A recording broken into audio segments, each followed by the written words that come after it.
ఇది వద్దు అని చెప్తాడు, కానీ వచ్చి అడ్డుపడడు వచ్చి ఏమి నీకు దగ్గర.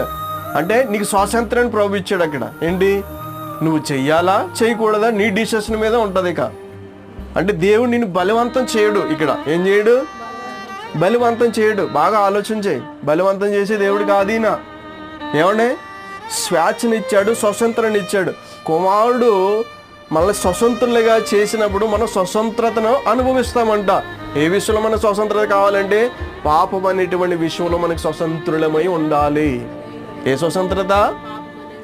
పాపం అనే విషయంలో మనం స్వతంత్రతను పొందాలి. మళ్ళీ పాపం జోలికి వెళ్తే ఇంకా స్వతంత్రం రాలే. ఎక్కడున్నాం మనం? అప్పుడు ఇంకా రాలే. ఆ స్వతంత్రత ఎవరు ఇవ్వాలంటే యేసుక్రీస్తు ప్రభువారే ఇవ్వాలి. ఎలాగ ఇవ్వాలంటే ఆయన రక్తములో విడుదల ఉంది కదా, విమోచన ఉంది కదా, అదే స్వతంత్రము తీసుకొచ్చి పరిశుద్ధులుగా చేస్తుంది. ఏమ్మా, ఆ రోజు గాంధీ మహాత్ముడు ఏం చేసి